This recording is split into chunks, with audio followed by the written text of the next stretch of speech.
ធ្វើឲ្យម៉ាស៊ីនត្រជាក់របស់លោកអ្នកដំណើរការបានល្អដំណើរការបានល្អមានន័យថាពេលយើង clean ទៅយើងចង់បានខ្យល់អាកាសមួយដែលបរិសុទ្ធអញ្ចឹងដំណើរការយើងចង់ពេលយើងប្រើប្រាស់ទៅដែលមានទំនុកចិត្តការពង្រីកអាយុកាលរបស់ម៉ាស៊ីនត្រជាក់របស់លោកអ្នកក៏ពិតជាមានសារៈសំខាន់ណាស់សម្រាប់ការប្រើប្រាស់ប្រចាំថ្ងៃត្រង់ចំណុចទី1គឺធ្វើឲ្យថាមពលអគ្គិសនីរបស់យើងហ្នឹងគឺប្រើប្រាស់តិចជាងមុនរាល់ដែលម៉ាស៊ីនដែលយើងអត់បានលាងសម្អាតទេ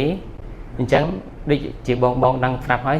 រដូវកាលនេះគឺជារដូវក្តៅអញ្ចឹងម៉ាស៊ីនត្រជាក់របស់យើងពេលដែលយើងដើរចូលក្នុងអគាររបស់យើងតែងតែសេសន្និភាពមួយដែលចង់បានត្រជាក់ឆាប់ហើយប៉ុន្តែម៉ាស៊ីនត្រជាក់របស់យើងពោពេញទៅដោយធូលីអញ្ចឹងកម្លាំងនៃការធ្វើការរបស់ម៉ាស៊ីនត្រជាក់របស់យើងនឹងមួយហ្នឹងគឺវាធ្វើការខំប្រឹងខ្លាំងអញ្ចឹងធ្វើឲ្យការប្រើប្រាស់អគ្គិសនីរបស់យើងហ្នឹងគឺកាន់តែខ្ពស់គួរតែពិនិត្យទៅលើការសម្អាតនិងការត្រួតពិនិត្យជាប្រចាំដូចគ្នាធ្វើឲ្យម៉ាស៊ីនត្រជាក់របស់អ្នកធានាបាននូវសុវត្ថិភាពអូខេធានាបានសុវត្ថិភាពមានន័យថា compressor ម៉ាស៊ីនដំណើរការល្អម៉ាស៊ីនរបស់យើងគឺដំណើរការអត់មានបញ្ហាទេអត់មានការលេចជ្រាបអត់មានការឡើងកម្ដៅឬក៏ការប្រើប្រាស់ផ្សេងវាខុសប្រក្រតីធ្វើឲ្យម៉ាស៊ីនត្រជាក់របស់លោកអ្នកដំណើរការបានល្អ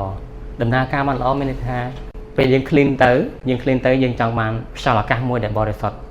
អញ្ចឹងដំណើរការយើងចង់